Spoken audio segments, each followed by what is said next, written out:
Chers amis auditeurs des Bulles dans le bocal, bonjour. Aujourd'hui, notre émission mensuelle qui a un invité, c'est Pascal Nakache, qui est le président d'honneur de la section de Toulouse de la Ligue des droits de l'homme et qui est membre du comité central de la Ligue des droits de l'homme. On est reçu par Pascal Nakache pour aborder les questions relatives à l'état d'urgence. Bonjour Pascal. Bonjour. Voilà, première question, on va se tutoyer. Avec plaisir. Première question, les libertés démocratiques sont bien malmenées depuis quelque temps. Depuis les 2 dernières élections présidentielles, un certain nombre de lois liberticides ont été votées. La situation s'est aggravée depuis les attentats de Charlie Hebdo et du Bataclan. L'instauration de l'état d'urgence au Conseil des ministres du 15 novembre 2015 est prolongée jusqu'au 27 juillet 2016. La loi Urvoas aggrave sur différents points cette loi. Une prise de position pour nous, c'est définitivement non, contre ces dérives a été lancée par la Ligue des droits de l'homme et contresignée par un grand nombre d'associations laïques et démocratiques, dont la Fédération nationale de la libre pensée. Peux-tu, Pascal, faire le point sur la situation actuelle ? Alors la situation actuelle du point de vue de l'état d'urgence, d'abord ce sont des chiffres. Les chiffres que nous connaissons, c'est qu'il y a eu à peu près 4000 perquisitions ordonnées dans le cadre de l'état d'urgence et environ 400 assignations à résidence. Et il y a un autre chiffre qui est intéressant, même s'il reste pour une partie inconnue, c'est celui des infractions de terrorisme, effectivement, si ce n'est élucidé, en tout cas mises en évidence à l'occasion de ces perquisitions et assignations à résidence. Et là, on est sur un chiffre qui est environ de l'ordre de 4 infractions. Donc ça donne une idée de l'efficacité du dispositif de l'état d'urgence pour l'objectif qui est censé être le sien, selon la loi, à savoir justement lutter contre le terrorisme. En réalité, la Ligue des droits de l'homme s'est opposée, non pas d'ailleurs à l'instauration de l'état d'urgence, parce qu'il faut bien admettre qu'à un moment donné où une menace très violente pèse sur la France pendant une brève durée, il est compréhensible que des mesures exceptionnelles soient mises en œuvre. En revanche, nous nous sommes opposés dès le départ à la prolongation de l'état d'urgence parce que s'agissant de la lutte contre le terrorisme, c'est une politique, c'est un dispositif qui suppose surtout des moyens sur le long terme, au niveau des services de renseignement en particulier, d'investigation, etc. Et ça n'est pas quelque chose qui passe par le fait d'aller interpeller comme ça des individus à droite à gauche ou multiplier des assignations à résidence ou perquisition. Donc nous pointions à la fois l'inefficacité du dispositif de l'état d'urgence au regard de l'objectif proclamé de lutte contre le terrorisme et en contrepartie l'atteinte majeure aux libertés publiques pour l'ensemble des citoyens. La difficulté que nous avons de ce point de vue-là, c'est que de très nombreux citoyens n'ont jamais eu affaire, en réalité, dans leur situation personnelle, aux mesures de l'état d'urgence. Ils ont le sentiment qu'en réalité, ces mesures-là ne s'appliquent qu'à des terroristes ou des supposés, présumés terroristes, etc., etc. Alors bien évidemment, quand on n'a jamais eu affaire ni à une perquisition, ni à une assignation à résidence, on ne mesure pas ce que ça représente. Mais en réalité, les chiffres que je viens de livrer démontrent que d'innombrables personnes, et la grande majorité des personnes qui ont subi des mesures coercitives, comme la perquisition ou l'assignation à résidence, n'avaient strictement rien à voir avec le terrorisme. Et je voudrais prendre un exemple, parce que j'en ai eu la connaissance directe et personnelle. Il s'agit d'une association de musulmans de la région, qui est venue me voir, je crois que c'était dans le courant du mois de janvier, parce qu'ils avaient fait l'objet d'une perquisition dans le cadre de l'état d'urgence, et ils avaient vu débarquer dans leur petit village du fin fond du Gers, au milieu de la nuit, une quinzaine ou une vingtaine de gendarmes avec chiens et tout l'attirail, qui sont d'abord venus perquisitionner leur domicile avant d'aller perquisitionner au sein de la mosquée, en marchant avec leurs rangers sur des tapis, etc. etc.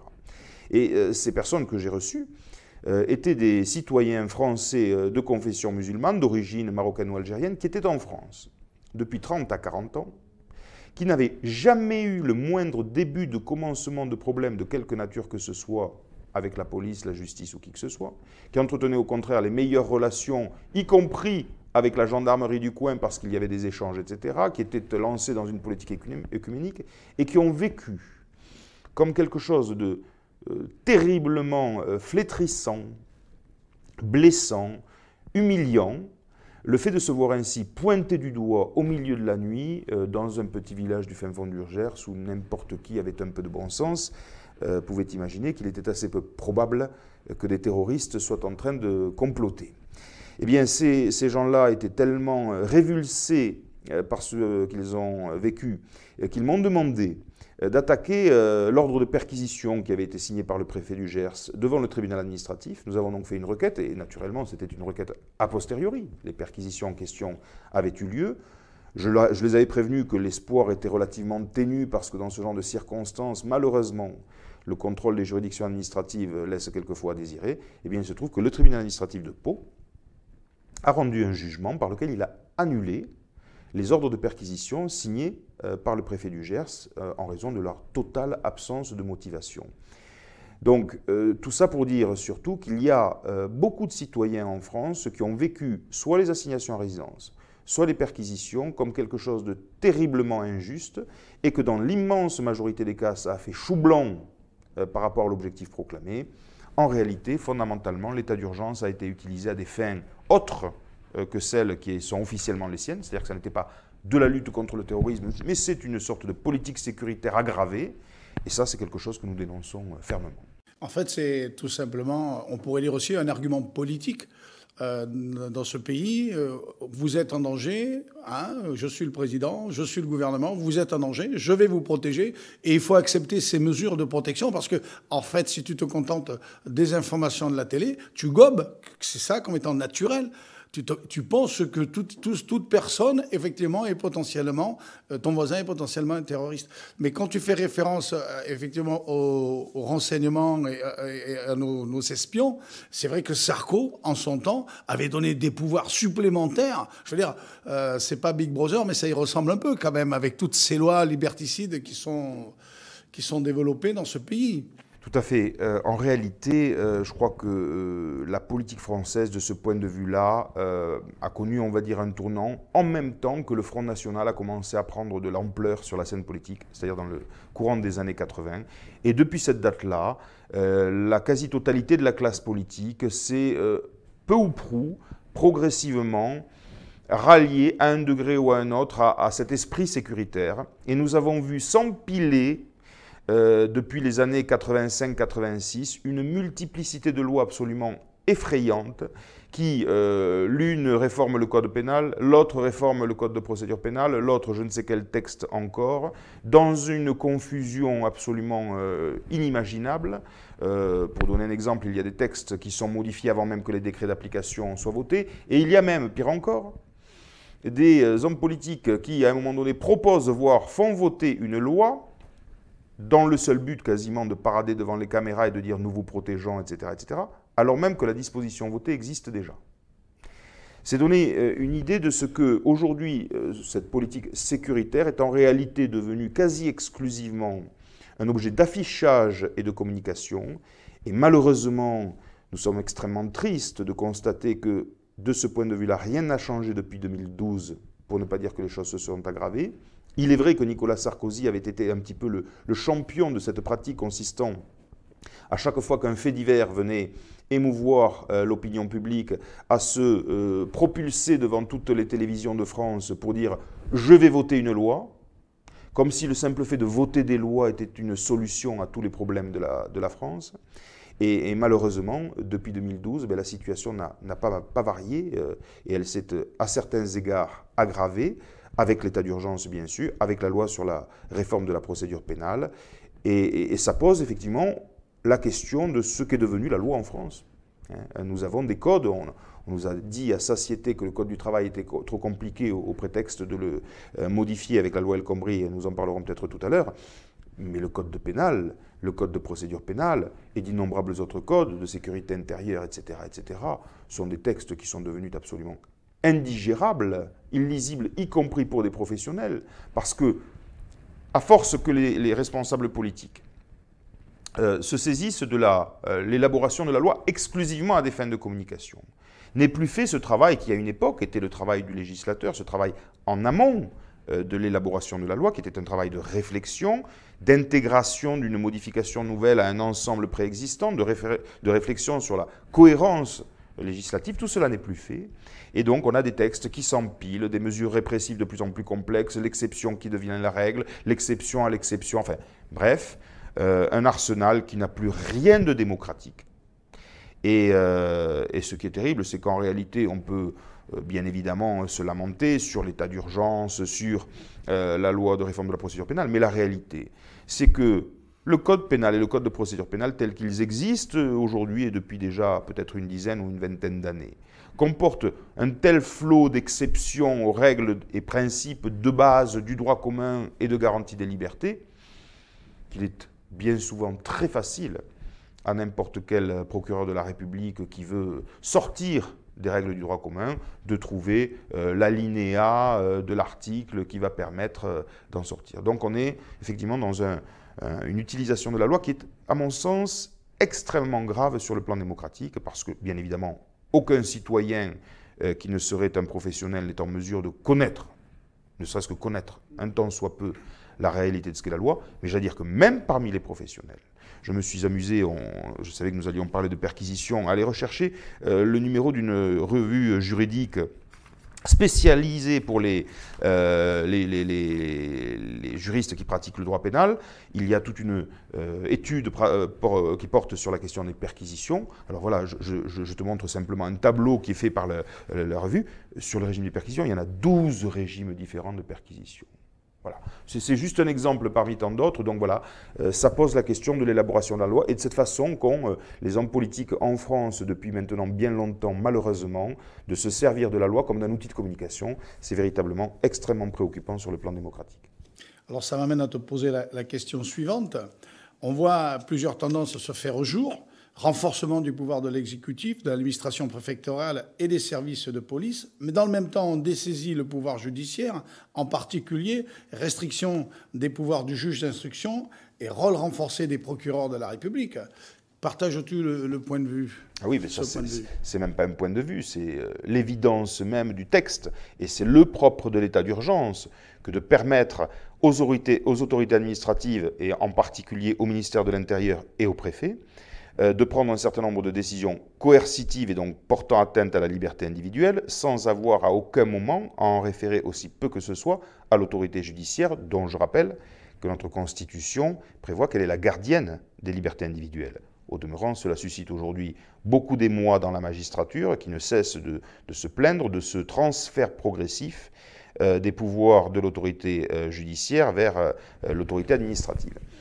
C'est effectivement un élément supplémentaire de préoccupation et d'inquiétude à l'égard de la question des libertés publiques, parce que, qu'à l'occasion, des mesures coercitives puissent être prises contre certains citoyens, ça va de soi, ça va de soi. Que ce soit d'ailleurs dans le cadre des infractions de droit commun, ou bien évidemment, a fortiori, dans le cadre des infractions relatives au terrorisme. Mais le propre d'une démocratie, de ce point de vue-là, c'est que précisément tout citoyen qui se voit accusé de quoi que ce soit, et qui se voit soumis à des mesures coercitives et portant atteinte à ses libertés, peut en référer à un juge, et un juge gardien des libertés individuelles, et en l'espèce dans notre système juridique, c'est le juge judiciaire, c'est le juge d'instruction, c'est le juge des libertés de la détention, etc., etc. Et il peut y avoir un débat devant ce juge, la personne étant assistée d'un avocat, qui a pu prendre connaissance du dossier, qui peut faire valoir une défense et qui peut éventuellement contester le bien fondé, l'opportunité de la mesure, etc., etc. C'est le b.a.-ba. C'est le b.a.-ba. Eh bien, avec l'état d'urgence, que ce soit l'assignation à résidence ou les perquisitions, elles sont décidées par le préfet ou le ministre en dehors de tout contrôle. Elles sont réalisées sans qu'à aucun moment le citoyen n'ait été en mesure de faire valoir son point de vue. Et le contrôle, le seul contrôle qui existe est le contrôle par un juge administratif a posteriori. On connaît les délais de la justice administrative qui sont des délais très longs. Bref, c'est un contrôle inexistant. Et je peux vous dire que pour beaucoup des citoyens qui ont subi ces mesures depuis l'instauration de l'état d'urgence en France au mois de novembre 2015, se trouvaient comme ça du jour au lendemain, sans avoir à aucun moment la possibilité de discuter, de faire valoir sa position, a priori, pas a posteriori, a priori, c'est quelque chose d'insupportable.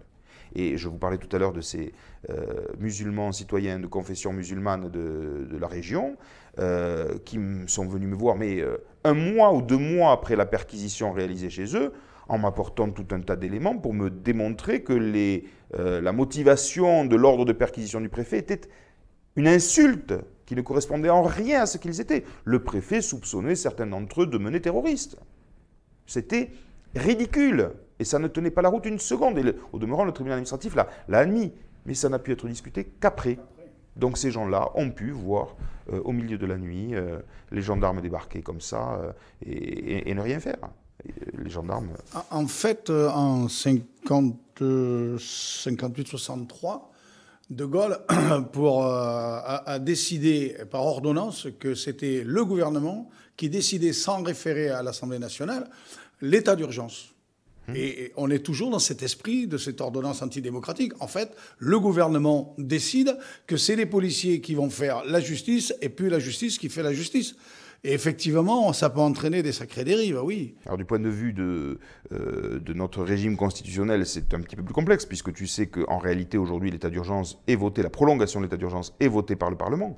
Mais de fait, qu'a-t-on constaté depuis le départ ?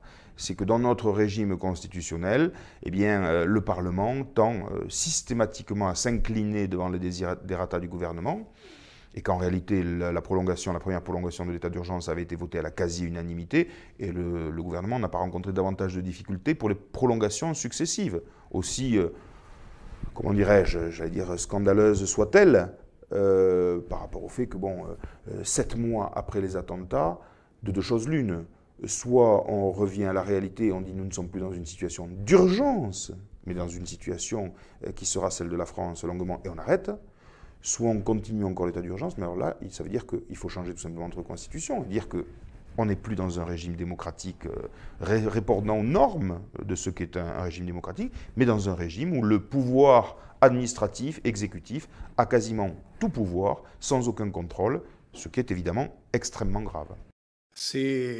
Oui, voilà, donc toujours dans cet esprit, on se rend compte que les textes évoluent dans le sens de l'imprécision. Si on fait référence à la loi du 3 avril 1955, c'est le premier état d'urgence qui avait été motivé à l'époque pour lutter contre l'insurrection algérienne. Donc ce texte écrit que pour inculper un suspect, il faut un péril imminent, résultat d'atteinte grave à l'ordre public. Or, le texte de 2015 est beaucoup plus flou puisqu'il dit, pour la même inculpation, il suffit d'avoir des raisons sérieuses de penser que son comportement constitue une menace pour la sécurité et l'ordre public. N'est-ce pas ? Cette tendance se retrouve dans d'autres textes, y compris dans la loi travail. Mais je vais te demander, qu'en penses-tu ?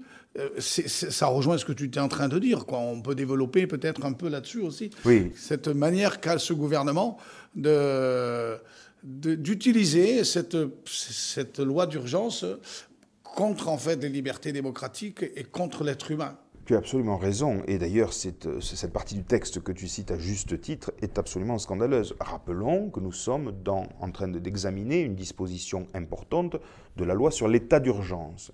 Et l'état d'urgence, naturellement, n'est pas fait pour lutter contre les vols, les délits de je ne sais quoi, etc. Mais il nous est présenté systématiquement comme ayant été instauré et prolongé dans le but de participer à la lutte contre le terrorisme.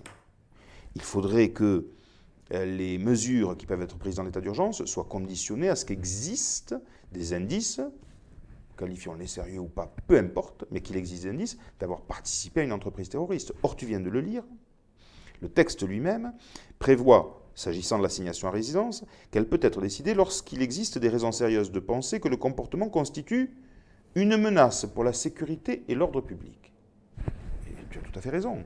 Une menace pour la sécurité et l'ordre public, c'est quoi ? L'ordre public, il n'est pas défini dans notre droit. Chacun en fait l'appréciation qu'il veut. Mais, j'allais dire, le moindre citoyen qui va, par exemple, voler, il porte d'une certaine manière atteinte à l'ordre public. Et je ne parle pas du citoyen qui a maille à partir avec la police dans une manifestation, etc. On est à des milliers de lieues de la question du terrorisme. Ce qui signifie encore une fois que on est presque dans une opération de charlatanerie lorsque l'on nous dit que l'état d'urgence a pour objectif de lutter contre le terrorisme, puisque le texte lui-même, tel qu'il vient d'être lu, nous autorise à placer sous assignation à résidence des individus simplement parce qu'ils ont, selon des critères d'ailleurs qui sont extrêmement subjectifs, vagues et prêteraient à de très longues discussions, mais ils ont porté une menace pour la sécurité et l'ordre public. C'est totalement incohérent, mais en réalité, ça ne fait que s'inscrire dans le prolongement de ce dont je parlais tout à l'heure sur la loi, parce que la loi française aujourd'hui, elle est systématiquement de cet ordre-là. Systématiquement de cet ordre-là. Et vous savez, le principe, bien souvent, dans notre procédure pénale, c'est quoi? C'est qu'il y a une règle protectrice des libertés, et puis le texte autorise les dérogations à cette règle protectrice des libertés dans certains cas spécifiés. Mais les cas spécifiés sont bien souvent spécifiés d'une manière à ce point vague, exactement comme nous venons d'en parler pour l'état d'urgence, qu'en réalité, bien souvent, n'importe quel ministère public ou n'importe quel magistrat, juge d'instruction, juge des libertés, qui veut contourner le principe de précaution et le principe plutôt de protection de la liberté, peut le faire sans qu'il y ait matière à véritable discussion et sans qu'aucune chambre d'instruction, cour d'appel, cour de cassation ne trouve à y redire. Donc voilà, ce que je veux dire par là, c'est que ce fait que tu pointes à très juste titre sur l'état d'urgence, le flou du texte, le fait qu'il permet toutes les interprétations, en conséquence de quoi n'importe qui peut se retrouver assigné à résidence ou faire l'objet d'une perquisition si l'on s'en tient au texte, ça existe malheureusement déjà dans notre droit commun. Alors, ça nous permet d'aborder la dernière question. C'est la portée de l'état d'urgence qui va au-delà donc de la prévention du terrorisme, puisqu'on en a parlé tout à l'heure, mais qui permet d'interdire de manifester, par exemple la COP21, sur la loi du travail. Des militants sont assignés à résidence, par exemple l'aéroport de Dames, etc. À ce sujet, la Ligue des droits de l'homme s'est exprimée. Tu peux revenir sur cette déclaration et préciser s'il y a des cas précis dans notre région et quelles sont les coïncidences de ces dispositions pour le citoyen lambda, quoi. Oui, alors tu fais bien de le dire parce qu'on a beaucoup parlé des assignations à résidence et des perquisitions parce que ce sont un peu les deux mesures phares de l'état d'urgence, mais il est vrai qu'il y a d'autres mesures et notamment les restrictions à la liberté de circulation. Et là encore, nous nous sommes élevés contre pas tant le principe de la restriction qui à un moment donné peut s'entendre lorsque par exemple on est confronté à une personne sur laquelle pèsent en effet des indices plus ou moins importants de ce qu'elle participe à une entreprise terroriste. Il n'y a pas de discussion sur le fait de restreindre la liberté de circulation d'une personne dans ces circonstances-là. Nous nous sommes élevés contre le fait que cette disposition, qui est évidemment extrêmement dangereuse au regard de ce que sont les libertés fondamentales dans une démocratie, et notamment le droit de manifester, était utilisée en réalité à des fins qui n'avaient strictement rien à voir avec la question du terrorisme.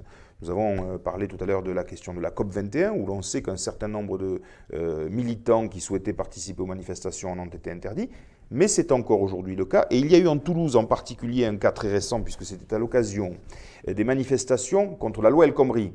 Autant dire que beaucoup de djihadistes ont manifesté contre la loi El Khomri à Toulouse. Eh bien, deux militants qui voulaient manifester contre la loi El Khomri le 19 mai dernier se sont vus destinataires d'un arrêté d'interdiction de circulation émis par le préfet la veille de la manifestation, alors que ça aurait pu être fait 8 jours avant, 15 jours avant. La manifestation a été annoncée depuis assez longue date. Donc ils se sont retrouvés interdits de manifester, alors que naturellement ils n'ont strictement rien à voir, je le répète, avec quelque infraction terroriste que ce soit. Et le pire, et ça revient à ce que l'on disait tout à l'heure, c'est qu'ils ont voulu saisir le tribunal administratif, et naturellement ça doit être fait dans l'extrême urgence dans ce genre de situation, et le tribunal administratif de Toulouse n'a pas pu se réunir dans les délais, moyennant quoi il n'a pu rendre qu'un jugement a posteriori pour dire qu'il n'y avait plus lieu à statuer sur cette affaire-là. Alors, je veux, puisque nous parlons de cette question du droit de manifester, élargir un peu le propos au-delà de la question spécifique de l'état d'urgence. Parce qu'il y a réellement aujourd'hui, me semble-t-il, et nous semble-t-il à la Ligue des droits de l'homme, un problème extrêmement grave. Le droit de manifester, je l'ai dit, c'est un des droits les plus fondamentaux qui existent dans une démocratie, le droit de faire valoir son opinion. Nous ne sommes pas dans un système où une fois que l'on aurait voté, à échéance régulière par exemple tous les 5 ans, tous les citoyens devraient se taire et n'auraient à aucun moment la possibilité de faire valoir leur point de vue. Voter pour un gouvernement, ça n'est pas lui donner un blanc-seing absolu de faire ce qu'il veut, surtout lorsqu'il fait en réalité l'inverse de ce qu'il a annoncé. Et donc, le droit de manifester, j'enfonce une porte ouverte en disant cela, mais enfin, il faut le répéter, il n'est pas de démocratie qui ne reconnaisse et protège le droit de manifester. Or, au-delà même de la question de l'état d'urgence, nous constatons depuis d'assez nombreuses années maintenant que la façon dont les opérations de maintien de l'ordre sont organisées en France porte de plus en plus atteinte au droit de manifester. À la Ligue des droits de l'homme, nous nous étions penchés avec beaucoup de précision sur ce qui s'était passé à Sivens et sur les opérations de maintien de l'ordre qui ont abouti à la mort de Rémi Fraisse. À cette occasion-là, nous sommes allés à Sivens et à Gaillac à de nombreuses reprises. Nous avons entendu de très nombreuses personnes. Nous avons procédé à des investigations importantes. Et ce que nous avons pu dire en conclusion, c'est que les proclamations du ministère de l'Intérieur, du Premier ministre et de je ne sais qui encore, consistant à dire qu'en réalité la mort de Rémi Sivens n'était que la conséquence malheureuse du fait que les forces de l'ordre avaient été contraintes de faire l'usage de la force pour faire face à des hordes de casseurs. Ces proclamations étaient mensongères. Je veux simplement, pour donner un exemple, vous permettre de faire la comparaison entre le nombre de projectiles lancés par les forces de l'ordre, je parle de projectiles explosifs ou incendiaires, 700 selon l'enquête officielle, et le nombre de projectiles connus ayant émané du côté des assaillants, comme les appelle le ministère de l'Intérieur, et je parle bien sûr de projectiles incendiaires, il y en a eu 2. Voilà.